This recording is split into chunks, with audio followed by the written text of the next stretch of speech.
தேவனுடைய நாம் மையப்படுவதாக. ஆண்டவராக இயேசு கிறிஸ்துவுடைய இனிய நாமத்திலே வந்திருக்க ஒவ்வொருவரும் நான் வாழ்த்துகிறேன். இப்பொழுது கூட நாம் வேத பாடத்துக்காக நாம் கடந்து போகலாம். நாம் கண்களை மூடி ஆண்டவரை நோக்கி பார்ப்போம். பரிசுத்தமும் மகிமையும் வல்லமையும் கிருபையும் இரக்கமுள்ள அன்பின் பரலோக பிதாவையுமை துதித்து ஸ்தோத்தரித்து உயர்த்தி மகிமைப்படுத்துகிறோம், நன்றி செலுத்துகிறோம். தேவரின் இந்த வேத பாட நேரத்தை எங்களுக்கு ஆசீர்வதித்து தந்துள்ள வேண்டுமா ஜெபிக்கிற ஆண்டவரை, வேதத்தின் மகத்துவங்களை நாங்கள் கற்றுக்கொள்ள எங்கள் இருதயங்களை எழுதிக்கொள்ள தேவன் உதவி செய்வீராக. பரிசுத்த ஆவியானவர் எங்கள் இருதயங்களை நிரப்புங்க ஆண்டவரை. நாங்கள் கேட்கிற வார்த்தைகள் எங்களுக்குள்ளாக 100 மடங்காய் பலந்தட கிருபை தருவீராக. வேதத்தின் மகத்துவங்களை ஆண்டவரே நாங்கள் காணும்படியாக எங்கள் கண்களை திறந்தருவீராக. வெளிச்சத்தை தாங்க ஆண்டவரை. நீங்கள் பேசுங்கப்பா, நாங்கள் கேட்கிறோம், மையப்படுங்க, ஆசீர்வதித்து கொடுங்க. இயேசுராஜாவின் ஈடுநேற்றன்ப நாமத்தில் பிதாவே, ஆமேன் ஆமேன். கர்த்தருக்கு மகிமை உண்டாவதாக. இந்த நாளில் கூட நெகேமியாவின் புஸ்தகம் நாம் தியானிப்போம். இந்த நெகேமியாவின் புஸ்தகம் அது நடந்த ஒரு காலம். அங்கு அந்த காலங்களிலே நடந்த காரியங்கள் மிகவும் முக்கிய வாய்ந்தவர்களாக இருக்கிறது. ஆகையினாலே அதை அந்த எபிரேயருடைய அந்த சரித்திர பின்னணியிலே அவைகளை நாம் தியானிப்பது நமக்கு ஒரு மிகவும் பிரயோஜனமாக, நம்முடைய வாழ்க்கைக்கு, ஆவிக்குரிய வாழ்க்கைக்கு பிரயோஜனமாக, ஆசீர்வாதமாக இருக்கும் என்று நான் விசுவாசிக்கிறேன். அந்த சரித்திர பின்னணியை நம்ம பார்ப்போம்னு சொன்னால், ஆண்டவராகிய தேவன் இந்த பூமியை படைத்து மனுக்குலத்தை இங்கு வைத்து இவர்கள் முழுவதும் தேவனுக்கு உடைய வார்த்தைக்கு கீழ்ப்படிந்து ஒரு பக்தியுள்ள சந்ததியாக இவர்கள் வாழ வேண்டும் என்பது அவருடைய சித்தமாயிருந்தது. ஆனால் முதல் மனிதன் முதற்கொண்டு அவர்கள் பாவம் செய்தபடியினாலே இந்த பூமியிலே பாவ சந்ததியும் பெருக ஆரம்பித்தது. நாம் பார்க்கிறோம், நோவாவின் காலத்தில் இந்த பாவ சந்ததி பெருகினது நிமித்தம் ஆண்டவராகிய தெய்வம் அவர் கண்ணுக்கு நீதிமானாக காணப்பட்ட நோவாவினுடைய குடும்பம் தவிர மற்ற எல்லோரையும் அவர் ஜல பிரளயத்தினாலே அழித்தார். நோவாவின் ஆண்டவருடைய கட்டளையின்படியாக நோவாவினால் கட்டப்பட்ட அந்த பேழையிலே நோவாவும் நோவாவின் மனைவியும் அவருடைய 3 மகன்களுடைய குடும்பம் மொத்தம் 8 பேருக்கு அவர்கள் காக்கப்படுகிறார்கள். ஏன் அப்படி செய்தார் என்று சொன்னால், அவர்கள் மூலமாக இந்த பூமியிலே மீண்டுமாக பரிசுத்தமுள்ள சந்ததி பெருக வேண்டும் என்பதற்காக. ஆனால் நாம் பார்க்கிறோம், அவருடைய மகனில் காம் என்பவன் அவன் பாவம் செய்ததினாலே அந்த சந்ததி ஒரு சபிக்கப்பட்ட சந்ததியாக மாறுகிறது. அவர்களுக்குள்ளே அப்படி அவர்கள் பெருகி வருகிற பொழுது சேமின் சந்ததியிலே ஆபிரகாம் வருகிறார். அவர் ஒரு பாரம்பரியமாக ஒரு விக்கிரக ஆராதனை செய்கிறவராக இருந்தாலும் அவருக்குள்ளாக ஒரு விசுவாசம், ஒரு நம்பிக்கை, ஒரு பயமும் பக்தியும் இருந்தது. ஆகையினாலே தேவன் அவரை தேர்ந்தெடுக்கிறார். தேவன் பேசுகிற பொழுது, தேவன் சொல்லுகிற பொழுது அதற்கு அவர் அப்படியே கீழ்ப்படிந்து ஏற்றுக்கொள்ளுகிறார். மிகவும் ஒரு செழிப்பான தேசத்திலே வாசம் பண்ணி கொண்டிருந்த அந்த ஆபிரகாமிடம் ஆண்டவர் சொல்லுகிறார், நீ உன் தேசத்தை, உன் ஜனங்களை விட்டு நீ நான் காண்பிக்கிற தேசத்துக்கு போ. அது எப்படிப்பட்ட தேசம் என்று தெரியாமல் இருந்தபோதே தேவனுடைய அழைப்புக்கு, அவருடைய வார்த்தைக்கு கீழ்ப்படிந்து அவர் அப்படி அங்கு போனபடியினாலே அவர் ஒரு அற்புதமான வாக்கு தத்தத்தினாலே ஒரு ஆசீர்வாதத்தை பெறுகிறார். இந்த ஆபிரகாம் வாழ்ந்த காலம் கிமு 2000. ஆபிரகாம் வாழ்ந்த காலம் கிமு 2000. அப்போ அந்த சரித்திர பின்னணியை நம்ம அந்த ஆண்டை எளிதாக ஞாபகம் வைத்துக் கொள்வதற்காக அப்படி சொல்கிறேன். கிமு 2000. அதன் பிறகு அந்த சந்ததியில் யாக்கோபின் காலத்தில் பஞ்சத்தின் காரணமாக அவர்கள் எல்லோரும் எகிப்திற்கு போகிறார்கள். அங்கு யோசேப்பு பார்வோனுக்கு அடுத்த நிலையிலிருந்து தன்னுடைய குடும்பத்தை பாதுகாக்கிறான். அது மாத்திரமல்ல, அந்த சந்ததி அங்கு 400 ஆண்டுகள் கர்த்தருடைய வார்த்தையின்படியே இருக்கிறார்கள். அவர்கள் அடிமைப்பட்டு கிடக்கிறார்கள். அந்த அடிமைத்தனத்திலிருந்து மீட்டு நான் பாலும் தேனும் ஓடுகிற தேசமாகிய கானானுக்கு, நான் ஆபிரகாமுக்கு வாக்குறுதி செய்த அந்த தேசத்திற்கு உங்களை நான் அழைத்து கொண்டு போவேன் என்று சொன்ன வாக்கு தத்துவத்தின்படியாக மோசேயை கொண்டு கர்த்தராகிய தெய்வம் அவர்களை அங்கிருந்து கானானுக்குள்ளாக கொண்டு வருகிறார். அந்த மோசேயின் வாழ்ந்த காலம் 1500. 2000 பார்த்தோம் ஆபிரகாமின் காலம், 1500 மோசேயின் காலம். அதன் பிறகு நியாயாதிபதிகள் உடைய பார்த்தோம். எப்படி நம்ம அறிந்திருக்கிறபடி யோசுவா எப்படியாக அந்த தேசத்தை ஜனங்களுக்கு பங்கிட்டு கொடுத்தான், எப்படியாக கர்த்தர் அவர்களுக்காக யுத்தம் பண்ணி அந்த முழு தேசத்தையும் அவர்களுக்காக கொடுத்தார் என்கிறதை நாம் பார்க்கிறோம். அதை தொடர்ந்து இஸ்ரேல் ஜனங்களை நியாயாதிபதிகள் நியாயம் விசாரித்தார்கள் என்று சொல்லி பார்க்கிறோம். அவர்களுக்கு ராஜா வேண்டும் என்று சொன்ன பொழுது சவுல் சமஸ்த இஸ்ரேலுக்கும் ராஜாவாக்கப்படுகிறார். சவுலும் பாவம் செய்தபடியினாலே அதற்கு பிறகு தாவீது ராஜாவாகிறார். இந்த தாவீதின் காலம் கிமு 1000. அப்போ எளிதாக ஞாபகம் வைத்துக் கொள்ளலாம். ஆபிரகாம் கிமு 2000, மோசே கிமு 1500, தாவீதின் காலம் கிமு 1000. இப்போ தாவீதுக்கு அடுத்து சாலமோன் அரசாளுகிறார். இப்போ சவுல் முதல் சாலமோன் வரைக்கும் முழுமையாக ஒரே இஸ்ரேல் தேசமாக இருந்தது, ஒரே தேசமாக இருந்தது. அங்கு சாலமோனுக்கு பின்பு அந்த தேசம் 2ஆக பிரிக்கப்படுகிறது. கிமு 931 வடக்கும் தெற்குமாக 2ஆக பிடிக்கப்படுகிறது. வடக்கில் 10 கோத்திரங்களும் தெற்குல 2 கோத்திரங்களுமாக வடக்கு தேசத்திற்கு இஸ்ரேல் என்றும் தெற்கு தேசத்திற்கு யூதா என்றும் பெயர். அப்போ இந்த 2 தேசங்களும் பிரிக்கப்படுகிறது. இந்த தெற்கு தேசத்திற்கு தலைநகரமாக எருசலேம் இருக்கிறது.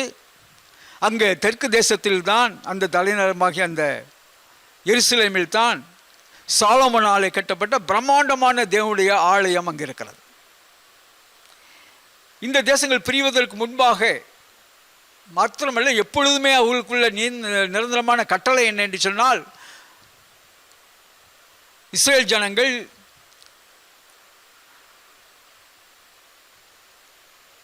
வருடத்திற்கு 3 முறை அந்த ஆண்மக்கள் எருசலேமில் வந்து தொழுது கொள்ள வேண்டும். இப்போ தேவனை தொழுது கொள்ளும்படியாக அங்கே அந்த அவர்களுக்குள்ளாக அந்த ஐக்கியம் அற்புதமாக இருக்கும்படியாக தேவன் இவைகளை நியமித்தார். ஆனால் இந்த தேசம் 2ஆக பிரிந்த பொழுது அந்த வடக்கு தேசத்தை ஆண்டவர்கள் அந்த தங்கள் ஜனங்கள் எருசலேமுக்கு போகக்கூடாது என்று சொல்வதற்காக அவர்கள் பலவிதமான விக்கிரக ஆராதனைகளை அவர்கள் ஊக்குவித்ததினாலே அந்த வடக்கு தேசம், அந்த இஸ்ரேல் தேசம் அதிகமாக விக்கிரக ஆராதனையாகிய பாவத்திலே விழுந்து போனார்கள். தீர்க்கதரிசிகள் மூலமாக தொடர்ந்து கர்த்தர் அவர்களுக்கு எச்சரித்தும் அதை கேளாது போனபடியினாலே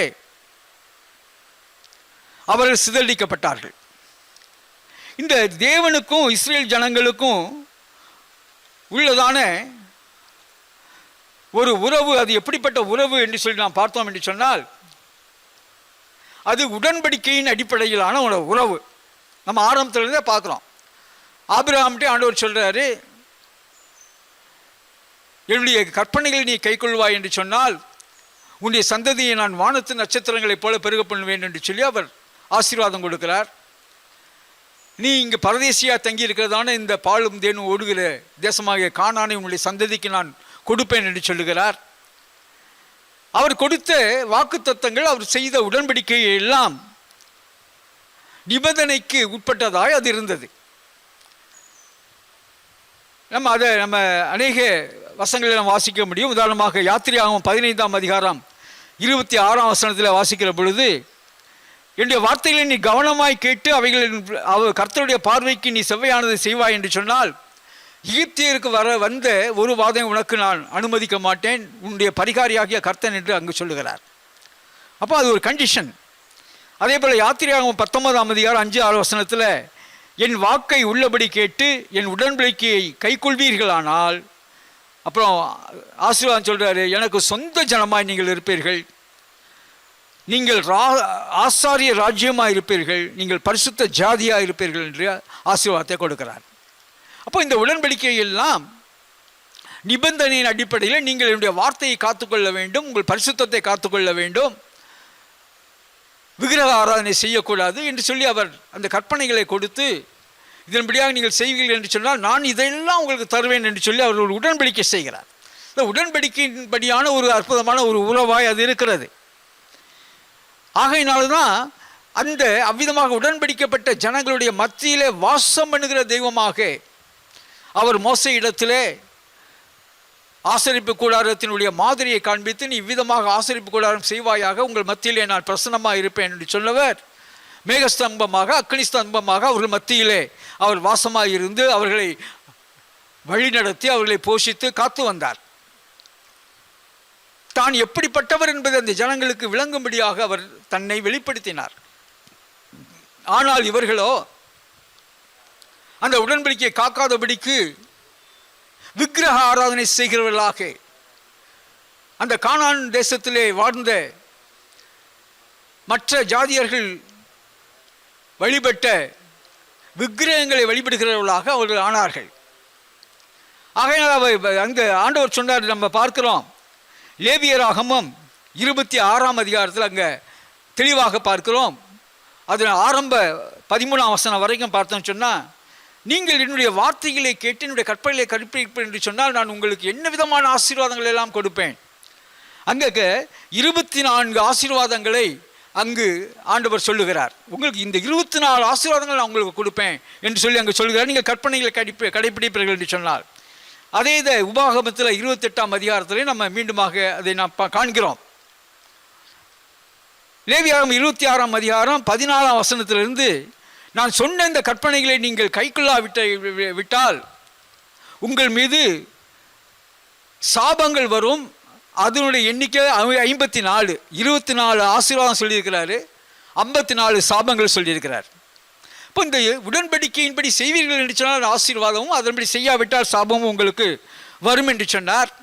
அப்படி நீங்கள் செய்வீர்கள் என்று சொன்னால் நான் மனப்பூர்வமாக உங்களுக்கு கொடுத்த அந்த தேசத்தில் நீங்கள் இராதபடிக்கு உங்களை அங்கிருந்து செய்வேன், சிதறி போக பண்ணுவேன். எனக்கு அருமையானவர்களே, இப்போ தேவன் இவைகளெல்லாம் அவர் சொல்லி இருந்தார். இதன்படி சொல்லியும் அவர்கள் கேளாமல் போனபடியினாலே அங்கு பார்க்கிறோம் கிமு 722 அங்கு இஸ்ரேல் தேசம், அதாவது வடக்கு தேசம் அசிரியர்களாலே ஜெயிக்கப்பட்டு அங்கு உள்ளவர்களெல்லாம் சிறைப்பிடிக்கப்பட்டு அந்த தேசம் நிர்மூலமாக்கப்படுகிறது. மிகவும் சாமானியர்கள், சாதாரணமாக ஏழை எளியவங்க, பலன் இல்லாத இது மாதிரி உள்ளவங்களை மாத்திரம் அங்கே செய்தார்கள், குடியிருந்தார்கள். இவ்விதமாக விட்டு போகப்பட்டார்கள். அங்கு அவ்விடமாக இருந்தவர்கள் ஏற்கனவே அங்கு விக்கிரக ஆராதனை வேறு இருந்தது, புறஜாதிகள் இருந்தார்கள். ஆகையினாலே அவர்கள் தங்களுடைய அந்த பரிசுத்த பாரம்பரியத்தை காக்காதபடிக்கு அங்கு ஒரு கலப்பு உண்டாகி அதைத்தான் நம்ம சமாரியர்கள் என்று சொல்லுகிறோம். எனக்கு அருமையானவர்களே, இவ்விதமாக ஒரு திருஷ்டாந்தமாக அந்த காரியங்கள் நடந்தும் கூட இங்கு இந்த யூதயா தேசம் என்ன ஆச்சு? இவர்களும் பாவம் செய்தார்கள். இவர்களும் தேவ எச்சரிப்பு மீண்டும் மீண்டுமாக தீர்க்கதரிசிகள் மூலமாக வந்தும் அதன்படி கேட்காதபடிக்கு விக்கிரக ஆராதனையில் இருந்தார்கள். தேவனுக்கு உண்மையாக இல்லை, தேவனுடைய கற்பனைகளின்படியாக அவர்கள் செய்யவில்லை. ஆகையினாலே மீண்டுமாக ஆண்டவர் எச்சரித்தும் அந்த காலங்களில் எரேமியா தீர்க்கதரிசி மீண்டும் மீண்டுமாக அங்கு ஊழியம் செய்து கொண்டிருக்கிறார், எச்சரிக்கிறார். இருந்த போதிலும் அவர்கள் அதை கேட்கவில்லை. ஆகையினாலே நெபுகாத்நேச்சர் என்கிற கல்தேய அரசன் பாபிலோனியாவிலிருந்து வந்து கிமு 606 இருந்து கிமு 586, கிட்டத்தட்ட 20 ஆண்டுகளில் 3 முறை படையெடுத்து வந்து 3 முறை இந்த ஜனங்களை சிறைப்பிடித்து போனது மாத்திரமல்ல, அந்த 3வது முறை அவன் படையெடுத்து வருகிற பொழுது முழுமையாக அங்கே எருசலேம் மதில்களை இடித்து போட்டு அங்கு அலங்கங்களை தீயுழித்து கொளுத்தி மகிமையுள்ள தேவனுடைய ஆலயத்தை தரைமட்டமாக்கி அங்கு இருந்த எல்லா பனிமுட்டுக்களையும், தங்கமும் வெள்ளியும் மற்ற உலோகாசியம் எல்லாவற்றையும் அவன் எடுத்துக்கொண்டு தன் தேசத்துக்கு கொண்டு போய்விட்டான். இது ஏன் இப்படி நடந்தது என்று சொன்னால், நான் முதலே சொன்னது போல ஆண்டவர் உடன்படிக்கை செய்திருந்தும் அதன்படி இவர்கள் கேட்க மறந்ததினாலே இவ்விதமாக நடந்தது என்று சொல்லி நாம் என்ன செய்கிறோம், பார்க்கிறோம். இப்போ உங்களுக்கு அந்த டைம் லைன் நான் சொல்லிட்டு வந்தேன். 2000 ஆபிரகாம், 1500 மோசே, 1000 தாவீது, அதன் பிறகு 722 இஸ்ரேல் தேசம் சிறைப்பட்டு போனது. அப்போ மீண்டுமாக 586 இங்கு மீண்டுமாக யூதேயா தேசம் செய்தது முழுமையாக அந்த 3 முறை இதில் அழிக்கப்பட்டு விட்டது என்று சொல்லி நாம் பார்த்தோம். இப்போ இந்த பின்னணியில் நாம் பார்க்கிற பொழுது அந்த காலகட்டத்திலே இருந்த முக்கியமானவர்கள் யார் என்று சொன்னால், தீர்க்கதரிசிகளை பார்ப்போம் என்று சொன்னால், எரேமியா, எசேக்கியேல் தீர்க்கதரிசி அந்த 2வது முறை நெபுகாத்நேச்சராலே படையெடுத்து வரப்பட்ட பொழுது அவன் 1வது முறை தானியேல் 606 தானியேல் சிறைப்படுத்தப்பட்டு கொண்டு போகப்பட்டார். 2வது முறை 597 எசேக்கியேல் மற்ற வியாபாரிகள், கைவினைஞர்கள், இது மாதிரி கிராஃப்ட்ஸ்மேன், ஸ்கில்டு ஒர்க்கர்ஸ் இவங்கெல்லாம் எடுத்து கொண்டு போகப்பட்டார்கள். அந்த 3வது முறையில் தான் தேவாலயமும் அந்த அலங்கங்களும் இடிக்கப்பட்டு போனது. இதை செய்தது யாருன்னா நெபுகாத்நேச்சர். அப்போ அந்த நேரங்களில் இருந்த முக்கியமான அரசர்கள் யாரெல்லாம் இருந்தாங்க, அதனுடைய பின்னணி என்ன என்று சொல்லி நாம் பார்ப்போம் என்று சொன்னால், இங்கே பாபிலோனிய ராஜ்யம் ஒரு பெரிய கல்தேயர்கள் ஆண்டார்கள், ஒரு பெரிய வல்லரசாக அது இருந்தது. 678 பாபிலோனுக்கு வடகிழக்கிலே மேதிய ராஜ்யம் இருந்தது. பாபிலோனுக்கு தென் கிழக்கிலே பெர்சிய ராஜ்யம் இருந்தது. அப்போ அந்த பெர்சிய ராஜா சைரஸ் என்பவன் கிட்டத்தட்ட 549 இந்த மேதிய ராஜ்யத்தையும் ஜெயித்து அவன் முழுமையான இந்த பாபிலோன் ராஜ்யத்தையும் அவன் கைப்பற்றி முழுமையாக ஒரு பெரிய சாம்ராஜ்யத்தை அவன் நிறுவுகிறான். சைரஸ் என்பவன், அவனுக்குள்ளதான் கர்த்தராகிய ஆண்டவர் தன்னுடைய தேவாலயத்தை திரும்ப கட்டும்படியான சிதறிப்போன ஜனங்கள் மீண்டுமாக எருசலேமிலே கூப்பிட்டு சேர்க்கப்படும்படியான காரியங்களை அவனுக்குள்ளாக வைத்திருந்தார். அது தேவனுடைய திட்டம். அந்த காரியங்களை பார்த்தோம்னா ரொம்ப ஆச்சரியமாக அது இருக்கு, நம்முடைய கண்களுக்கு இருக்கிறது. உதாரணமாக சொல்லணும்னு சொன்னோம்னா, ஏசாயா தீர்க்கதரிசியின் புஸ்தகம் 44ஆம் அதிகாரம் 28ஆம் வசனத்தில் சொல்லியிருக்கு. இப்போ ஏசாயா குறித்து நம்ம அறிந்திருக்கிறோம். அவர் 7ஆம் நூற்றாண்டில், கிமு 7ஆம் நூற்றாண்டில் வாழ்ந்தவர். கோரேசை குறித்து அவன் என் மேய்ப்பன், அவன் எருசலேமை நோக்கி நீ கட்டப்படு என்றும் தேவாலயத்தை நோக்கி நீ அஸ்திபாரப்படு என்றும் சொல்லி எனக்கு பிரியமானதை எல்லாம் நிறைவேற்றுவான் என்று சொல்லுகிறவர் நான் என்று சொல்லி அங்கு ஏசாயா மூலமாக கர்த்தராகிய ஆண்டவர் தீர்க்கதரிசனம் சொல்லி வைத்திருக்கிறார். இந்த கோரேஸ் என்பவனாலே சைரஸ் என்று சொல்வார்கள். அவனால் சைரஸ் தி கிரேட் என்று சொல்வார்கள். ஏன்னா ஒரு பெரிய சாம்ராஜ்யத்தை அவன் நிறுவனான். அதுக்கு கீழே நீங்கள் 45ஆம் வசனத்தை வாசித்து பார்த்தோம்னு சொன்னால், எப்படியாக இந்த கோரேஸ் தேவனுடைய கிருபையினாலே தான் இவன் இதையெல்லாம் செய்தான் என்பதை அங்கு சொல்லப்பட்டிருக்கிறது. நீங்கள் வாசித்து பாருங்கள் 45ஆம் அதிகாரத்தில். எனக்கு அருமையானவர்களே, அந்த கோரேசை கர்த்தர் பயன்படுத்தி அந்த கோரேஸ் ராஜா என்பவன் வாஸ் எ ஜெனரஸ் கிங்.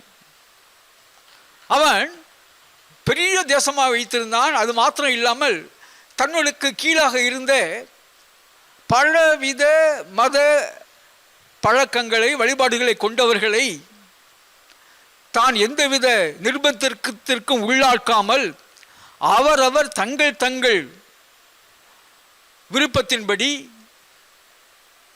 தங்கள் நம்பிக்கையின்படியாக நீங்கள் தொழுது கொள்ளலாம் என்கிற ஒரு பிரகடனத்தை அவன் செய்தான்.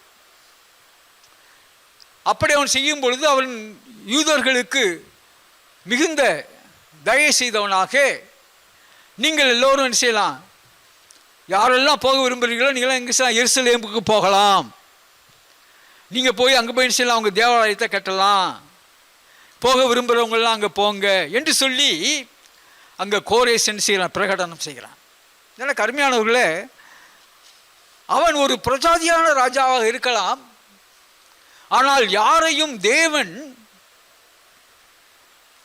பயன்படுத்த முடியும் என்று சொன்னால், எந்த ஒரு ராஜாவாக இருந்தாலும் சரி, யாராக இருந்தாலும் சரி, அவனுடைய அதிகாரம் யார் மூலமாக தான் வருது, கர்த்தர் மூலமாகவே வருகிறது. நல்லா ஞாபகம் வைத்துக் கொள்ள வேண்டும். யாராக இருந்தாலும் சரி, கர்த்தர் சில காரியங்களுக்காக அனுமதிக்கிறார்.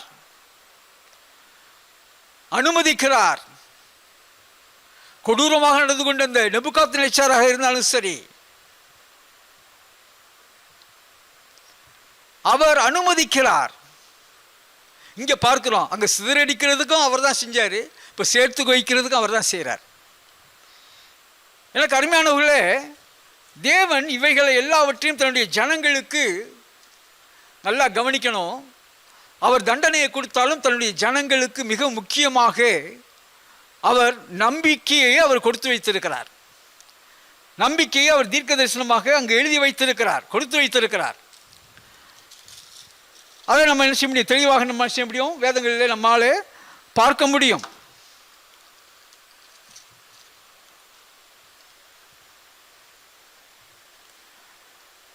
உதாரணமாக எரேமியா தீர்க்கதரிசியின் புஸ்தகம் 28ஆம் அதிகாரம் 29ஆம் அதிகாரம் 10ஆம் வசனத்தை நான் வாசிக்கிறேன்.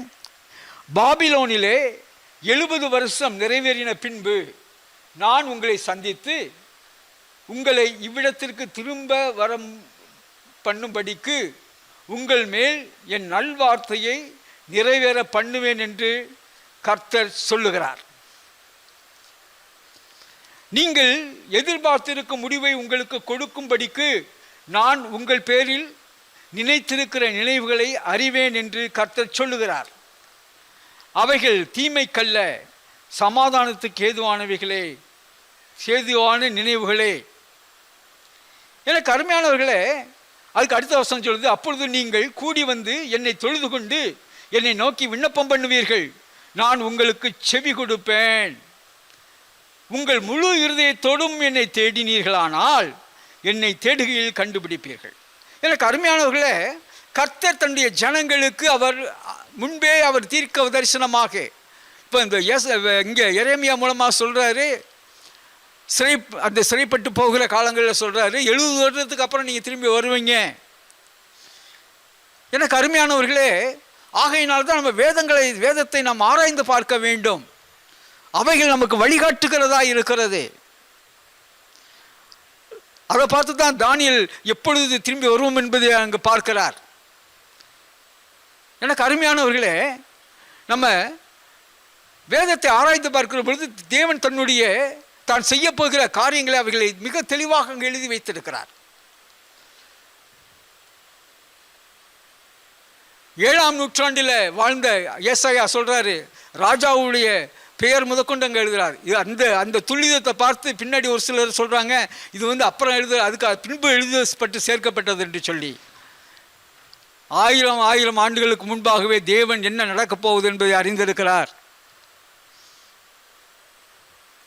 ஆகையினாலே அதுக்கு நம்ம மனித கற்பனையினாலே நமக்கு அது காரணங்கள் கண்டுபிடிக்க வேண்டிய அவசியமே கிடையாது. ஏனென்று சொன்னால் மனிதனுக்கும் தேவனுக்கும் வானத்துக்கும் பூமிக்கும் உள்ள வித்தியாசம் இருக்கிறது. அவர் சர்வ ஞானம் உள்ளவர், அவர் சகலத்தையும் நேர்த்தியாக அற்புதமாய் செய்ய வல்லவர். என்ன நடக்கும், என்ன நடக்க போகுதுன்னு அவருக்கு தெரியும். ஏன் என்று சொன்னால் சகலமும் அவருடைய கைக்குள்ளாக கண்ட்ரோலில் இருக்கு. இப்போ எனக்கு அருமையானவர்களே, இப்போ இந்த இதை நம்ம பார்க்கிற பொழுது இந்த அரசர்களை பற்றி நான் சொன்னேன். அப்போ சைரஸ் என்பவர் அங்கே இந்த முழு ராஜ்யம், அதாவது மேதியா ராஜ்யம், பெர்சியா ராஜ்யம், பாபிலோனிய ராஜ்யம், இது எல்லாவற்றுக்கும் சேர்த்து அவர் ராஜாவாக இருக்கிறார். அவர் ஒரு பெர்சியர். அதற்கு பிறகு தரியு ராஜா வருகிறார். அதுக்கப்புறம் அகஸ்வேரு ராஜா வருகிறார். அதுக்கப்புறம் அர்த்தசராக்ஸ் வர்றார். எனக்கு அருமையானவர்களே, இந்த ராஜாக்கள் எல்லோரும் தேவ ஆலயத்தை கட்டுவதற்கும் எருசலேம் நகரம் மீண்டுமாக குடியேற்றப்படுவதற்கும் அந்த அலங்கங்கள் கட்டுவது, இவை எல்லா காரியங்களையும் செய்வதற்கு இந்த காலங்களில் இந்த ராஜாக்கள் எல்லோரும் அங்கு உதவியாக இருக்கிறார்கள். நம்ம நன்றாக கவனிக்கணும். அதனால் இந்த ஒரு முக்கியமான ஒரு பகுதி இது. இந்த காலத்தில் வாழ்ந்தவர்களை பற்றி சொன்னேன்னா,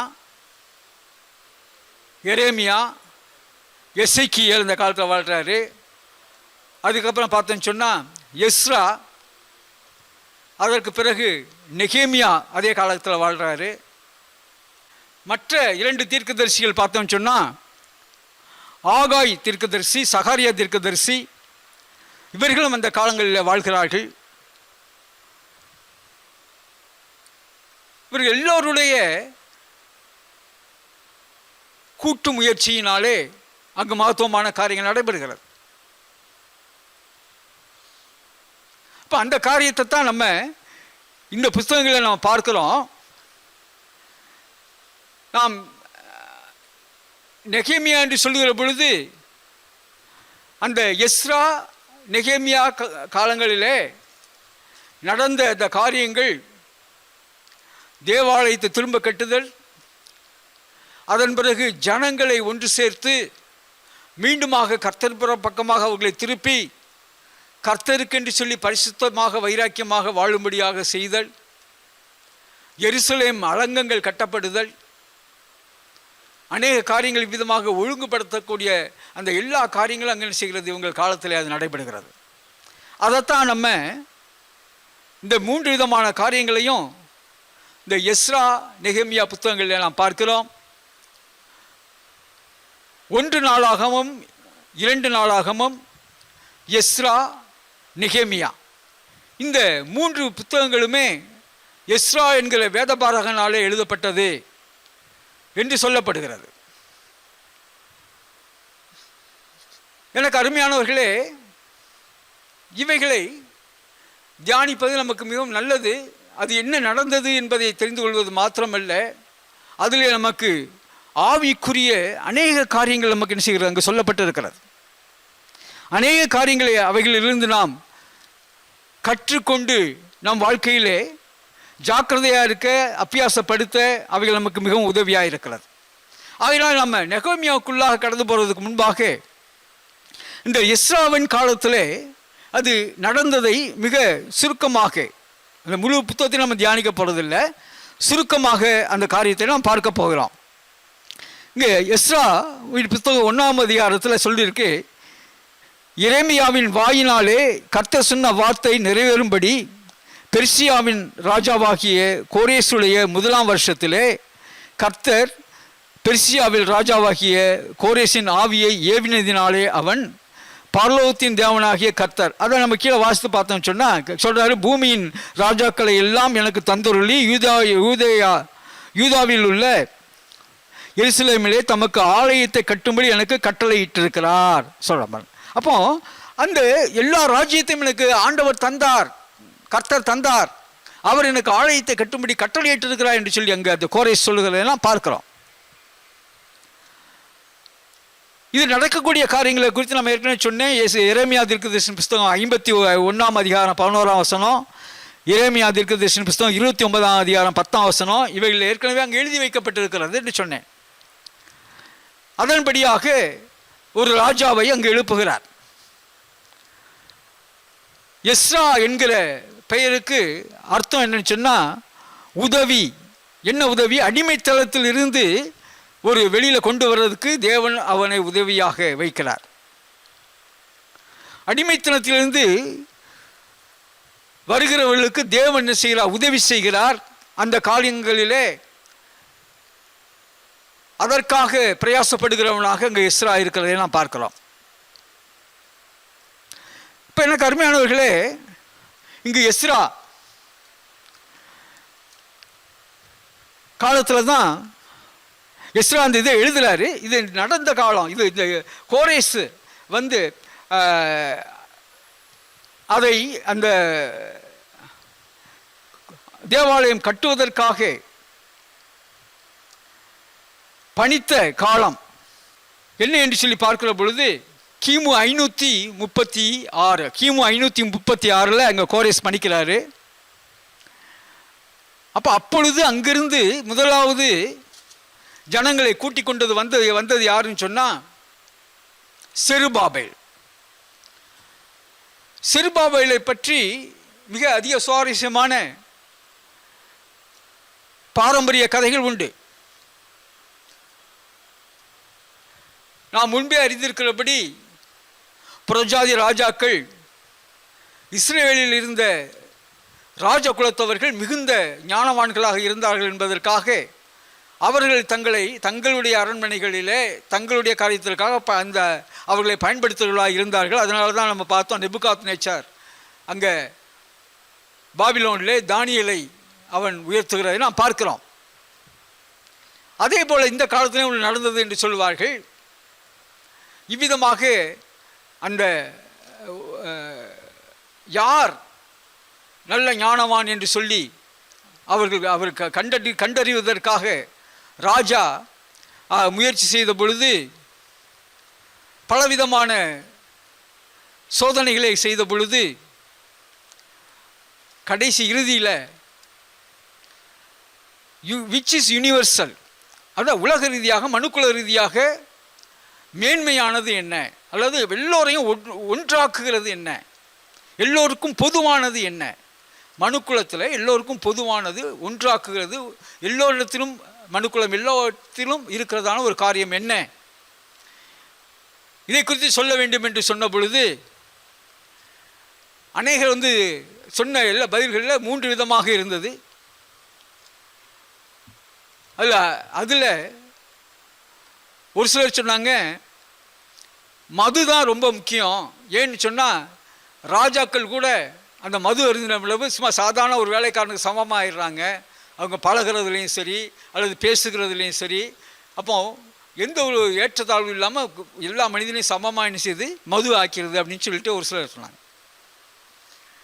ஒரு சிலர் காதல் தான் அப்படி, ஏன்னா அதுக்கு தான் கண் இல்லை, அது எல்லோரையும் ஒரே மாதிரி பாதிக்குது, எல்லோரையும் ஒரே மாதிரி இது பண்ணுது, ட்ரீட் பண்ணுது, ஏற்றத்தாழ்வு இல்லாமல் என்று சொல்லி சொன்னார்கள். இப்போ அந்த இதில் செருபாபேல் என்ன சொன்னார்னு சொல்லப்படுகிறது, தாய்மை தான் உலகத்தில் மேன்மையானது, எல்லோரையும் இணைக்கிறது, எல்லோருக்கும் பொதுவானது, எல்லோருக்கும் ஒரே சமமாக இருக்கிறது. அது ஏழையாக இருந்தாலும் சரி, பணக்காரனாக இருந்தாலும் சரி, ராஜாவாக இருந்தாலும் சரி, ஆண்டியாக இருந்தாலும் சரி, படித்தவனாக இருந்தாலும் சரி, ஏழையாக இருந்தாலும் சரி, யாராக இருந்தாலும் சரி, இந்த தாய்மை என்பது தான் அந்த அன்பு மாறாததாக இருக்குது. அது எல்லோருக்கும் சமமாக, எல்லா இடத்துலையும் சமமாக அது வெளிப்படுகிறதா இருக்கிறது என்று சொல்லி இவர் சொன்னார் என்றும், அந்த ஞானத்தை கண்டு அவனை ஒரு முக்கியமான பிரதானியாக அந்த ராஜா வைத்திருந்தார் என்று சொல்லியும் சொல்லுகிறார்கள். எது எப்படியா இருந்தாலும் அங்கே செருபாபேல் ஒரு முக்கியமான ஒரு பொசிஷனில் இருந்தார். ஆகையினால தான் அவருக்கு எல்லா விதமான உதவிகளையும் செய்து அவர் திரும்ப தன்னுடைய ஜனங்களை அழைத்து போகிறதற்கு அந்த கோரேஸ் ராஜா அனுமதி கொடுக்கிறார்.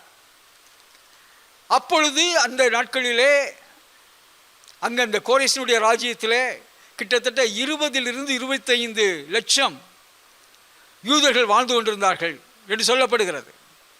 அதில் யாரெல்லாம் எருசலேமுக்கு திரும்பி வருகிறீர்கள் என்று சொல்லி செருபாபேல் சொன்ன பொழுது அவனோடு கூட வெறும் 50,000 ஜனங்கள் மட்டும் திரும்பி வருவதற்கு ஒப்புக்கொண்டார்கள். யோசிச்சு பாருங்க, மொத்தத்தில் வெறும் 2.5% தான் அங்கே பாபிலோனிலிருந்து திரும்ப என்ன செய்யறாங்க, எருசலேமுக்கு வர்றதுக்கு ஒப்பு கொடுக்குறாங்க.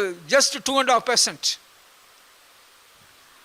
இன்னைக்கு நம்ம பார்த்து கொள்ளலாம், மொத்த ஜனங்களில் தேவனை உண்மையாக பின்பற்றுகிறவர்கள் எவ்வளவு இருப்பாங்கன்னு சொன்னால் அவ்வளோதான் இருப்பாங்க. தேவனுடைய ஜனங்கள் எருசலேமுக்கு போகணுங்கிறது எவ்வளோ பெரிய ஒரு விஷயம். அது மகாராஜாவுடைய நகரம், அங்கே தேவனுடைய ஆலயம் கட்டப்பட போகிறது. இவ்வளவு காரியங்கள் இருந்தும் அந்த கிட்டத்தட்ட 20-25 லட்சம் பேரில் வெறும் 50,000 பேர் தான் செய்கிறாங்க செருபாபேலோடுகள் திரும்பி வருவதற்கு ஒப்புக் கொடுக்கிறார்கள். அந்த செருபாபேலை வச்சு பார்த்தோம் சொன்னால் ஒரு மிகப்பெரிய ஒரு அதிகாரியாக, ஒரு அரசாங்கத்தில் இருக்கிறவனாக, செல்வாக்கு நிறைந்தவனாக இருந்தாலும் கூட அங்கே எருசலேமுடைய நிலையை பார்த்தோம்னு சொன்னால் அங்கே போய் இருக்கிறது கூட ஒரு வீடு கிடையாது. அங்கே இருக்கிற மக்கள் எல்லாம் மிக மிக மிக தாழ்ந்து போன நிலையில் இருக்கிறாங்க. ஒரு செழிப்பு இல்லை, தேவாலயம் இல்லை, இடிக்கப்பட்ட நிலை, மதில்கள் இல்லை, கட்டடங்கள் எல்லாம் இடிந்து கிடக்கிற நிலை. இந்த நிலைக்கு தன்னை இவ்வளோ ஒரு மேன்மையான நிலையிலிருந்து போக வேண்டும் என்று சொல்லி ஒப்புக் கொடுக்கிறார் என்று சொன்னால் யோசித்து பார்ப்போம். அது மாத்திரமல்ல, இங்கிருந்து கிட்டத்தட்ட 900 மைல்ஸ் 900 மைல் தூரம் என்ன செய்யணும், போகணும். 4 மாத பிரயாணம், 4 மாதம் பிரயாணம் செஞ்சு தான் என்ன செய்ய முடியாங்க, கிட்டத்தட்ட 4 மாதம் பிரயாணம் செய்து தான் அங்கே போகணும். அந்த காலத்தில் பிரயாணங்கள் எவ்வளவு ஒரு கடினமானது என்று சொல்லி நாம் யோசித்து பார்க்க வேண்டும். This is a second exodus. முதல்ல ஒரு எக்ஸோடஸ் நடந்தது, ஒரு யாத்திரை நடந்தது. அது எகிப்து தேசத்திலிருந்து ஜனங்கள் கானானுக்கு வந்தார்கள். கானானிலிருந்து துரத்தப்பட்ட ஜனங்கள் இப்பொழுது மீண்டுமாக மற்ற தேசங்களில் சிதறி கிடந்து மீண்டுமாக கானானுக்குள்ளாக வருகிறார்கள். எனக்கு அருமையானவர்களே, எல்லாம் கர்த்தர் அங்கேயும் யார் தான் செய்தார், கர்த்தர் தான் அவங்கள என்ன செய்தார், விடுவித்தார், அழைத்து வந்தார். இங்கும் கர்த்தர் தான் விடுவிக்கிறாரு, அழைத்து வருகிறார். ஆனால் இவைகளின் மூலமாக கர்த்தர் ஆழமாக ஒரு காரியத்தை ஜனங்கள் கற்றுக்கொள்ள வேண்டும் என்று சொல்லி விரும்புகிறார். எந்த சூழ்நிலையிலும் கர்த்தரை நம்புங்க, அவரை நம்புங்க, அவரை விசுவாசிங்க, அவர் கூட இருங்க. அதுதான் அவர் நமக்கு கர்த்தர் நினைக்கிறாரு சொல்லுகிறதான ஒரு காரியமாக அங்கு தெளிவாக இருக்கிறது. எனக்கு அருமையானவர்களே, இப்போ நம்ம இதை பார்த்தோம் சொன்னால், அந்த கட்டப்பட்ட எருசலேமிலேயே தேவாலயம் கட்டப்பட்ட காரியங்களை நம்ம பார்த்தோம்னு சொன்னால் ஒரு சில முக்கியமான வசனங்களை நம்ம என்ன செய்ய போகிறோம், பார்க்க போகிறோம். இப்போ இங்கே எருசலேமுக்கு திரும்பி வந்த எஸ்ராவோடு கூட இஸ்ராயேல் புத்தகத்தில் எழுதியிருக்கிறாரு. அங்கே செருபாபேலோடு கூட திரும்பி வந்த ஜனங்கள் 50,000 பேர்னு சொன்னோம். 3ஆம் அதிகாரம் 2ஆம் வசனம், எஸ்ரா 3:2 நான் வாசிக்கிறேன். அப்பொழுது யோசதாக்கின் குமாரனாகிய யெசுவாவும் அவன் சகோதரராகிய ஆசாரியரும் செயல்தியலின் குமாரனாகிய செருபாபேலும் அவன் சகோதரரும் எழும்பி தேவனுடைய மனிதனாகிய மோசேயின் நியாயப்பிரமாணத்தில் எழுதியிருக்கிறபடி சர்வாங்க தகன பலிகளை பலியிடும்படிக்கு இஸ்ரவேலுடைய தேவனின் பலிபீடத்தை கட்டினார்கள். எனக்கு அருமையானவர்களே, அங்கேருந்து இப்போ இங்கே வர்றாங்க, தேவாலயத்தை கட்டும்படியாக அவர்கள் வருகிறார்கள். அப்போ இங்கே நம்ம ஒரு காரியத்தை நம்ம கவனமாக பார்க்கணும். ஆண்டவராகிய தேவன் மோசேயினிடத்திலே ஆசரிப்பு கூடாரத்தை உருவாக்கும்படியாக அந்த மாதிரியை கொடுத்து சொன்ன பொழுது, யாத்திரையாகமம் 25ஆம் அதிகாரத்தில் நான் வாசிக்கிறோம். அவர் முதலாவது கொடுத்த மாதிரி உடன்படிக்கை பற்றி கிருபாசனம், அதைத்தான் அவர் முதல்ல சொல்றாரு. அது இங்க ஆசரிப்பு கூடாரத்தில் வெளிப்பிரகாரம் பரிசுத்த ஸ்தலம், மகா பரிசுத்த ஸ்தலத்தில் வைத்திருக்கிறதான உடன்படிக்கை பெட்டி கிருபாசனம். இப்போ அங்கேருந்து தான் அந்த தேவாலயம் செய்கிறதுக்கு சொல்லிட்டு வர்றாரு. உள்ளேருந்து என்னென்ன செய்யணும் சொல்லிக்கொண்டே வருகிறார். அது முதல்ல சொல்கிறார். இப்போ ஆண்டவர் சொல்லும்போது இப்போ இதுலேருந்து என்ன நமக்கு தெரியுது? ஆண்டவர் உட்புறத்திலிருந்து வெளிப்புறத்தில் வருகிறவர். இப்போ நம்ம பரிசுத்தமாக இருக்கணும்னு சொன்னால் நம்ம இருதயம் உள்ள பரிசுத்தமாக இருக்கணும், நம்முடைய ஆவி ஆத்மா பரிசுத்தமாக இருக்கணும். அப்போ தான் நம்முடைய வார்த்தைகளும் நம்முடைய செய்கைகளும் எண்ணங்களும் பரிசுத்தமாக இருக்கும். எண்ணம் பரிசுத்தமாக இருந்தால் தான், நோக்கங்கள் பரிசுத்தமாக இருந்தால் தான் நம்முடைய வார்த்தையும் செய்கைகளும் பரிசுத்தமாக இருக்கும். அப்போ உள்ளிருந்து வெளியில், அதனால தான் அவர் உள்ளிருந்து வெளியில் ஒன்று ஒன்றா சொல்லிக்கொண்டே வருகிறார். இப்போ பார்க்குறோம் இவர்கள் இங்கே ஆனால் மனிதன் தேவாலயத்துக்குள்ளே பிரவேசிக்கிற பொழுது, கூடாரத்துக்குள்ளே பிரவேசிக்கிற பொழுது இது அதுக்கு நேர நம்ம வெளியிலிருந்து எங்கே செய்ய போகிறோம்? உள்ளே தான் போக போகிறோம். முதல்ல நுழையும் போது என்ன அங்கே இருக்கிறது? பலிபீடம் இருக்கிறது. இப்போ ஒரு மனிதன் தேவனிடத்தில் கிட்டி சேர வேண்டும் என்று சொன்னால் முதலாவது அவன் சந்திக்க வேண்டிய இடம் பலிபீடம். அந்த பலிபீடத்தில் ஏன் அவன் சந்திக்கணும்? பலிபீடத்துக்கு ஏன் போகணும் முதல்ல என்று சொல்லி பார்க்கிற பொழுது, மனிதன் பாவியாக இருக்கிறான். இந்த பாவியாக இருக்கிற மனிதன் ஒருபோதும் தான் இருக்கிற நிலையிலே கர்த்தரை சென்று அடைய முடியாது, கர்த்தரை சேர முடியாது. ஆகையினாலே அந்த பாவத்திற்கு ஒரு நிவாரணம் செய்ய வேண்டியிருக்கிறது. அந்த நிவாரணமாகத்தான் தேவன் பலிகளை உண்டாக்கினார். எபிரேய பாஷையிலே ஓலா என்று சொல்வார்கள். ஓலா என்ற பலி. அது என்ன அர்த்தம் சொன்னால், மனிதன் நீதிமான் தேவனிடத்தில் சேர்வதற்கு ஒருபோதும் தகுதியாகிறதில்லை. அவன் தான் செய்த பாவத்திற்காக ஒரு பலியை செலுத்துகிறபடியினாலே அந்த பலியின் மூலமாக அவன் பாவங்கள் மன்னிக்கப்பட்டு தேவனிடத்தில் கிட்டி சேருகிற ஒரு சிலாக்கியத்தை பெறுகிறான். அதுதான் அந்த பலியினுடைய காரணம். அப்போ இவன் போகிற பொழுது அதனால தான் எங்கே செய்கிறாரு? லேவியராகும் 1ஆம் அதிகாரத்தில் கர்த்தர் பேசுகிறார். என்னென்ன பலியெல்லாம் செலுத்தணுன்ட்டு 5 விதமான பலிகளை சொல்கிறார். சர்வாங்க தகன பலி, போஜன பலி, சமாதான பலி, பாவ நிவாரண பலி, குற்ற நிவாரண பலி. இந்த பலிகளை செலுத்தி பரிசுத்தம் பண்ணி கொண்டு அப்புறம் அங்கே ஜலம் வைக்கப்பட்டிருக்கு, அதில் சுத்திகரித்து கொண்டு ஆசாரியர்கள் செய்யணும், அதற்குள்ளாக பிரவேசிப்பார்கள் என்று எழுதப்பட்டிருக்கிறது. அப்போ தேவனோடு கூட முதல்ல ஒப்புரவாகணும்னு அங்கே என்னதான் வேண்டியது இருக்கிறது? முதலாவது பலி செலுத்தப்பட வேண்டியிருக்கிறது. அப்போ இங்கே நம்ம அதுதான் பார்க்குறோம். யெசுவா என்கிற இந்த ஆசாரியனும் செருபாபேல் என்று சொல்லுகிற பொழுது அவனை குறித்து இன்னொன்று சொல்லணும்னு சொன்னால், தாவீதின் சந்ததியிலே வந்தவன், தாவீதின் சந்ததியிலே அவன் சப்போஸ் இந்த காலத்தில் அந்த ராஜ்யம் இருந்திருக்கும் என்று சொன்னால் அந்த தாவீதுக்கு கீழாக அவன் ராஜாவாக இருக்க வேண்டிய ஒரு தகுதி பெற்றவன். ஆகையினாலே தாவீது சந்தையில் வந்த இந்த செருபாபேல் ஆண்டவர் தேர்ந்தெடுக்கிறார். அவன் மூலமாக இந்த தேவாலயம் அஸ்திபாரம் போடப்பட வேண்டும். ஏன்னு சொன்னால் தாவீதின் சந்ததியில் வந்த சாலமோன் அந்த முதலாவது தேவாலயத்தை அஸ்திபாரம் போட்டு அவன் கட்டினான். அதே சந்ததியிலே இங்கு செருபாபேல் அந்த ஆலயத்திற்கு அஸ்திபாரம் போடுகிறான். எனக்கு அருமையானவர்களே, தேவன் எதை செய்தாலும் நேர்த்தியாக சரியாக செய்கிற தெய்வமாய் அவர் இருக்கிறார். அப்போ இங்கே நம்ம பார்க்கிறோம், இவர்கள் அந்த தேவனுடைய வார்த்தைக்கு இசைந்ததாக முதலாவது தேவனோடு உள்ள ஒப்புரவு ஆகும்படியாக அவர்கள் என்ன செய்கிறார்கள்? ஒப்புரவு ஆகும்படியாக பலிகளை செலுத்தினார்கள் என்று சொல்லி நம்ம இங்கே பார்க்கிறோம். அவர்கள் பலிகளை முதல் வேலை அங்கே செய்கிறது என்னதான்? பலிகளை செலுத்தினார்கள் என்று சொல்லி நம்ம பார்க்கிறோம். இங்கே மோசேயின் நியாயப்பிரமாணத்தில் எழுதியிருக்கிறபடி சர்வாங்க தகவன பலிகளை பலியிடும்படிக்கு இஸ்ரவேலுடைய தேவனின் பலிபீடத்தை கட்டினார்கள். ஃபஸ்ட்டு தேவாலயம் கட்டப்படுறதுக்கு முன்னாடி என்ன செய்யணும்? பாவங்கள் மன்னிக்கப்பட்டு முதல்ல தேவனோட என்ன செய்யணும்? சமாதானமாகணும். அப்போ அதை அவர்கள் செய்கிறார்கள் என்று சொல்லி பார்த்தோம். நீங்கள் அதே இதில் நீங்கள் தொடர்ந்து பார்த்தீங்கன்னு சொன்னால் இன்னும் நம்ம என்ன செய்ய முடியும்? பார்க்க முடியும். அவர்கள் அங்கு அற்புதமாக தேவனை மகிமைப்படுத்தி ஆராதிக்கிறார்கள். அதுக்கு தொடர்ந்து நீங்கள் வாசிச்சு பாருங்க. ஏன்னா நம்ம இதை முக்கியமாக தியானிக்கலை.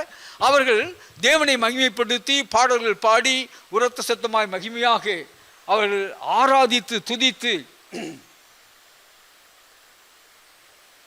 10ஆம் வசனத்தை வாசிக்கிறேன்னா 3:10 சிற்பாசாரியர்கள் கர்த்தருடைய ஆலயத்திற்கு அஸ்திபாரம் போடுகிற போது இஸ்ரவேல் ராஜாவாகிய தாவீதினுடைய கட்டளைகளின்படியே கர்த்தரை துதிக்கும்படிக்கு வஸ்திரங்கள் தரிப்பிக்கப்பட்டு பூரிகைகளை ஊதுகிற ஆசாரியரையும் தாளங்களை கொட்டுகிற ஆசாபின் குமாரனாகிய லேவியரையும் நிறுத்தினார்கள். 11ஆம் வசனம் கர்த்தர் நல்லவர், இஸ்ரவேலின் மேல் அவருடைய கிருபை என்றும் உள்ளது என்று அவரை புகழ்ந்து துதிக்கையில் மாறி மாறி பாடினார்கள். கர்த்தரை துதிக்கையில் ஜனங்கள் எல்லோரும் கர்த்தருடைய ஆலயத்தின் அஸ்திபாரம் போடப்படுகிறது நிமித்தம் மகா கம்பீரமாய் ஆர்ப்பரித்தார்கள். அல்லேலூயா, அல்லேலூயா. அதுதான் நம்ம புதிய ஏற்பாட்டில் வாசிக்கிறோம். ஒருவன் மனம் திரும்பி கர்த்தரை சொந்த தெய்வமாக ஏற்றுக்கொள்கிற பொழுது பரலோகத்தில் என்ன செய்யலாம்? ஒரு மகிழ்ச்சியின் ஆரவாரம் உண்டாகுது. ஏன்? தேவனுடைய ஆலயம் ஒருவனுடைய இருதயத்தில் அஸ்திவாரம் போடப்படுகிறது. அல்லேலூயா சொல்லுவோமா? அல்லேலூயா. அப்போ இங்கே தேவனுடைய ஆலயம் அஸ்திவாரம் போடப்பட்டபோது கர்த்தரை துதித்து தொழுது அவர்கள் ஆர்ப்பரித்தார்கள் என்று சொல்லி நம்ம பார்க்கிறோம். இதை குறித்து இந்த அஸ்திவாரம் போடப்படுகிறது குறித்து நம்ம பார்க்கும்போது இன்னொரு வசனத்தில் நான் உங்களுக்கு காண்பித்து கொடுக்கிறேன். சகரியா தீர்க்கதரிசியின் புஸ்தகம் 4ஆம் அதிகாரம் நான் வாசிக்கிறேன். அப்பொழுது அவர் செருபாபேலுக்கு சொல்லப்படுகிற கர்த்தருடைய வார்த்தை என்னவென்றால், பலத்தினாலும் அல்ல பராக்கிரமத்தினாலும் அல்ல என்னுடைய ஆவியினாலே ஆகும் என்று சேனைகளின் கர்த்தர் சொல்லுகிறார். பெரிய பர்வதமே நீ எம்மாத்திரம், செருபாபேலுக்கு முன்பாக நீ சமபூமியாவாய். தலைக்கல்லை அவன் கொண்டு வருவான், அதற்கு கிருபை உண்டாவதாக என்று ஆர்ப்பரிப்பார்கள் என்றார். பின்னும் கர்த்தருடைய வார்த்தை எனக்கு உண்டாகி, செருபாபேலின் கைகள் இந்த ஆலயத்திற்கு அஸ்திபாரம் போட்டது, அவன் கைகளே இதை முடித்து தீர்க்கும். அதனால் சேனைகளின் கர்த்தர் என்னை உங்களிடத்திற்கு அனுப்பினார் என்று அறிவாய். அற்பமான ஆரம்பத்தின் நாளை யார் அசட்டை பண்ணலாம்? பூமி எங்கும் சுற்றி பார்க்கிறவர்களாகிய கர்த்தருடைய 7 கண்களும் செருபாபேலின் கையில் இருக்கிற தூக்கு நூலை சந்தோஷமாய் பார்க்கிறது. ஆமேன். கர்த்தரை நாம் மையப்படுவதா? கர்த்தருக்கு ஸ்தோத்திரம். அங்கு செருபாபேல் அந்த அஸ்திபாரம் போடப்படுகிற அந்த காரியத்தை குறித்து இங்கே சகரியா தீர்க்கதரிசி அங்கே சொல்லுகிறத நாம் பார்க்கிறோம். அப்போ அந்த மிகுந்த ஒரு மகிழ்ச்சியின் ஆரவாரம் அங்கு உண்டானது. கர்த்தருடைய 7 கண்களும் அதன் மேல் நோக்கமாயிருக்கிறது. அவன் கையில் உள்ள தூக்குநிலை அது பார்க்கிறது. அந்த அஸ்திவாரத்தை குறித்து நம்ம புதிய ஏற்பாட்டில் பற்றி சொன்னேன். நம்ம ரட்சிக்கப்படுகிற பொழுது நம்முடைய இருதயத்தில் தேவனுடைய ஆலயத்தின் அஸ்திவாரம் போடப்படுகிறது. அதற்கு பின்பாக நாம் எப்படியாக நம் கர்த்தருக்குள்ளே நம்ம கட்டப்படுகிறோம், வளர்கிறோம். எப்படி வளர்கிறோம்? எதுவரை வளர்கிறோம்? ஆண்டவராகிய இயேசு கிறிஸ்துவினுடைய சாயலுக்கு ஒப்ப சாயலாகும்படியாக நாம் அனுதினமும் நாம் என்ன செய்கிறோம்? வளர்கிறோம். பரிசுத்த ஆவியானவர் நமக்கு உதவி செய்து கொண்டு இருக்கிறார். அப்படி நாம் அனுதினமும் வளர்கிறோம். அது எப்படி இருக்கணும்? ஒரு கட்டணம் இருக்குன்னு சொன்னால் அந்த கையில் மிக ஒரு முக்கியமான ஒரு எக்யூப்மெண்ட், ஒரு ஆயுதம் என்னன்னு சொன்னால் அங்கே தூக்குநூல். அந்த கட்டிடம் சாய்வாக எழும்புகிறதா, அந்த சுவர் நேராக இருக்கிறதா என்பதை அடிக்கடி என்ன செய்வாங்க? ஒவ்வொரு கல் வைக்கும் பொழுதும் அதை வைத்து பார்ப்பார்கள். என்னென்னு சொன்னால் ஒரு கல் வைக்கும்போது கொஞ்சம் சாய்வாயிடுச்சுன்னு சொன்னால் முழு கட்டணமும் சாய்வாக போய்விடும், கீழே விழுந்துடும். இல்லை கருமையானவர்களே, ஆகையினால தேவ ஆலயம் கட்டப்படுகிறது ரொம்ப எவ்வளவு முக்கியமோ அது சரியாக நேர்த்தியாக கட்டப்பட வேண்டும் என்பதும் முக்கியம். எந்த அளவுக்கு நம்ம ரட்சிப்பை குறித்து நாம் அக்கறை உள்ளவர்களாக இருக்கிறோமோ அதே அளவுக்கு அந்த ரட்சிப்புக்கு பின்பு தேவ சாயலாக நாம் மாறுவதற்கான அந்த பிரயாசங்களிலே நாம் கவனம் உள்ளவர்களாக இருக்க வேண்டும். அதனால தேவனுடைய கண்கள் 7 கண்களும் அந்த தூக்குமேல் மேல் என்ன செய்த கவனமாக இருக்கிறது. அப்போ நாம் எப்படி கட்டப்படுகிறோம் என்பதில் நாம் மிகுந்த கவனமாக, அந்த 7 கண்கள் பரிசுத்த ஆவியானவரை இது குறிக்கிறதா இருக்கு. நம்மையும் கூட பரிசுத்த ஆவியானவர் தான் என்ன செய்கிறார், தேவனுக்குள்ளாக ஒரு ஆலயமாக கட்டுகிறார், நம்மை உருவாக்குகிறார். பரிசுத்த தேவனுக்கு உகந்த பரிசுத்த மனவாட்டியாக நம்மை உருவாக்குகிறார். ஆகையினால் இந்த ஆலயம் கட்டப்படுவது எப்படி அந்த காலங்களில் அந்த ஆலயம் கட்டப்படும் பொழுது தேவனுடைய கண்கள் நோக்கமாக இருந்ததோ அதே போல தேவன் நாம் மையப்படுவார். கர்த்தருக்கு ஸ்தோத்திரம். அப்போ இங்கே நம்ம வாசிக்கிறோம் எப்படியாக அது ஆரம்பிக்கப்பட்டது. எனக்கு அருமையானவர்களே, ஒரு காரியத்தை நான் சொல்ல விரும்புகிறேன். எந்த ஒரு கர்த்தருக்குரிய காரியமாக இருந்தாலும் சரி, அந்த காரியம் அது செய்யப்படுகிற பொழுது அதற்கு அநேக தடைகள் வரும் என்பதில் எந்தவித சந்தேகமும் இல்லை.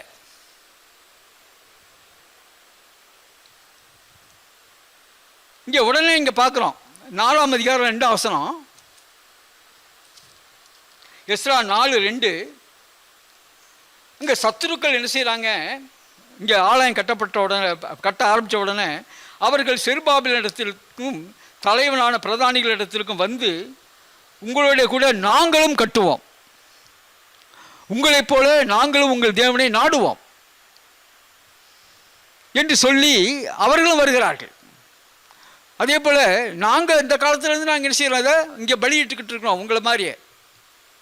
எனக்கு அருமையானவர்களே, தேவனுக்கும் அப்போ அதுக்கு கீழே அவங்க சொல்கிறது, அவங்க பதில் என்ன சொல்கிறாங்க, உங்களுக்கு எங்களுக்கும் எந்த சம்மந்தம் இல்லை. அதற்கு செருபாபேலும் யெசுவாவும் இஸ்ரவேலின் மற்றுமுள்ள தலைவரான பிரதானிகளும் பிதாக்களும் அவர்களை நோக்கி, எங்கள் தேவனுக்கு ஆலயத்தை கட்டுகிறதற்கு உங்களுக்கும் எங்களுக்கும் சம்பந்தம் இல்லை.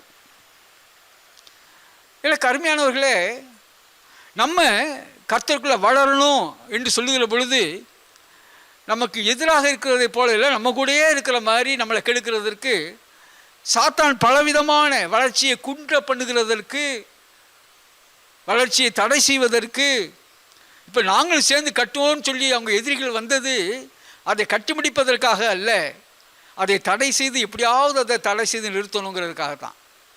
பிசாசானவன் அநேக சஜஷன்ஸு, நிறைய ஆலோசனைகள் சொல்லுவான், ஏதோ நமக்கு நன்மை செய்கிறது போல சொல்லுவான். ஆனால் உனக்கும் எனக்கு சம்பந்தம் இல்லை. நாம் தேவனுடைய வார்த்தையின்படியாக எந்த ஒரு ஆலோசனையாக இருந்தாலும் சரி அதை ஆராய்ந்து பார்த்து அதுக்கும் நமக்கு தேவ பிள்ளைகளுக்கு சம்பந்தம் இருக்கா. நான் உலகத்தான் அல்லாதது போல நீங்கள் உலகத்தான் அல்ல ஆண்டவர் சொல்கிறாரே. எனக்கு அருமையானவர்களே, தேவனுடைய வசனத்தின்படியாக நம்மை ஆராய்ந்து பார்த்து உங்கள் சொல்றதுக்கு நமக்கு ஏதாவது சம்பந்தம் இருக்கா, நிச்சயமாக நாம் ஆராய்ந்து பார்க்க வேண்டும். அப்பொழுதுதான் தேவனுக்குள்ளாக நாம் கட்டப்பட முடியும். அப்படி இல்லைன்னு சொன்னால் அது கட்டப்படாமல் அப்படியே தான் நிற்கும். கர்த்தருக்கு மகிமை, கர்த்தருக்கு ஸ்தோத்திரம், கர்த்தருக்கு ஸ்தோத்திரம். மிகவும் ஜாக்கிரதையாக உள்ளவர்களாக நம்ம என்ன செய்ய வேண்டும், இந்த கட்டுற விஷயத்தில் என்ன செய்யணும், இருக்கணும், மிகவும் ஜாக்கிரதை உள்ளாக இருக்கணும். அவங்களுக்கும் நமக்கு என்ன இல்லை, எந்தவித சம்பந்தமும் இல்லை. இது கட்டுவதற்கு உதவி செய்த ராஜாக்கள் லிஸ்ட்டு நீங்கள் பார்க்கணும்னு சொன்னால், இதே நான் சொன்ன 4ஆம் அதிகாரத்தில் 5லிருந்து 7 வரை உள்ள வசனங்களில் பார்த்தோம்னா அந்த எந்தெந்த ராஜாக்கள் எல்லாம் இதற்கு உதவி செய்தாலும் அதில் இருக்கும்.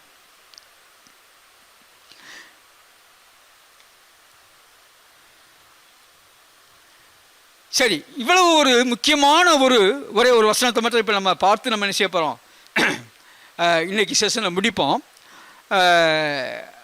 இவ்வளவு ஒரு முக்கியமான ஒரு காரியம், இது அடிக்கடி தடைபடுகிறதாக இருக்கிறத நம்ம பார்க்கலாம். மீண்டும் மீண்டுமாக தடை செய்கிறவர்கள் என்ன செய்கிறாங்க, எழும்புகிறார்கள், அதை தடை செய்கிறதுக்கு முயற்சி பண்ணுறாங்க. அப்போ அவர்களுடைய முயற்சிகள் எல்லாம் எப்படி முடிகிறது, எப்படி இந்த தேவாலயம் கட்டி முடிகிறது, அதை தொடர்ந்து இந்த தேவாலய பணிக்கு பிறகு முக்கியமான பணி அதுக்கப்புறம் தான் ஆரம்பிக்குது. அது எப்படி செய்யப்படுகிறது, அதற்கு கர்த்தர் யாரை எழுப்புகிறார்? அதன் தொடர்ச்சியாக எப்படி நெகேமியாவாலே அந்த அலங்கம் கட்டப்படுகிறது, இதை வருகிற நாளில் நாம் தியானிக்கலாம். இதுவரை நாம் தியானித்த கர்த்தருக்கு நாம் ஒப்பு கொடுத்து நாம் ஜெபிப்போம். பரிசுத்தமும் மகிமையும் வல்லமையும் கிருபையும் இரக்கமுள்ள அன்பின் பரலோக பிதாவே, இஸ்ரேல் தேசத்தில் முக்கியமாக தேவாலயத்தினுடைய காரியங்களில் மிக முக்கியமான சம்பவங்கள் நடந்த காலங்களை குறித்து நாங்கள் இந்த வேளையில் தியானித்து கொண்டிருக்கிறோம். ஆண்டவரே,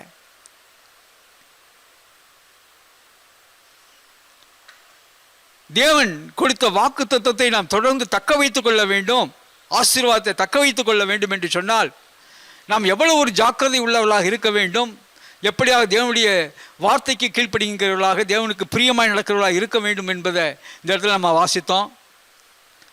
நாம் இன்று அதை வாசிக்கிற பொழுது நமக்கு தோன்றுகிறது, ஓ, இந்த இஸ்ரேல் ஜனங்களும் இந்த யூதா ஜனங்களும் எவ்வளவு மூர்க்கமாக இருந்திருக்கிறார்கள், திரும்ப திரும்ப தீர்க்கதரிசிகளால் சொல்லப்பட்டும் அவர்கள் கேளாமல் இருந்திருக்கிறார்களே என்று சொல்லி நம்ம நினைக்கிறோம்.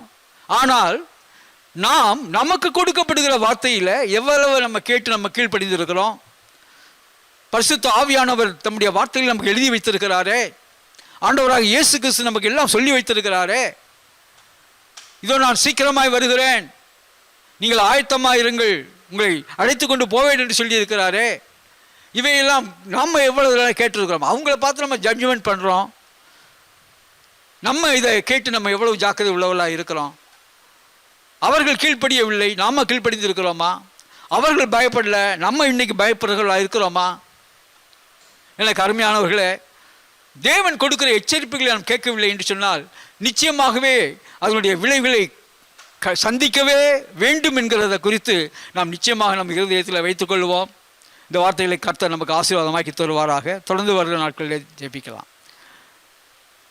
பரிசுத்தமுள்ள பிதாவே, உம்மை துதிக்கிறோம். நாங்கள் இந்த வார்த்தைகளை கேட்கிறார மாத்திரம் இல்லை ஆண்டவரே, இதன் மூலமாக நாங்கள் ஜாக்கிரதைப்பட, உமக்குள்ளாக நாங்கள் கட்டப்பட எங்களுக்கு உதவி செய்யுங்க. இயேசு ராஜாவின் ஈடு நேற்றன்ப நாமத்தில் பிதாவே, ஆமேன், ஆமேன், ஆமேன். கர்த்தருக்கு மகிமையுண்டாவதாக. நாம் சேர்ந்து சொல்லுவோம். என் ஆத்துமாவே கர்த்தரை ஸ்தோத்திரி, என் முழு உள்ளமே கர்த்தருடைய பரிசுத்த நாமத்தை ஸ்தோத்திரி. என் ஆத்துமாவே கர்த்தரை ஸ்தோத்திரி, கர்த்தர் செய்த சகல உபகாரங்களையும் மறவாதே.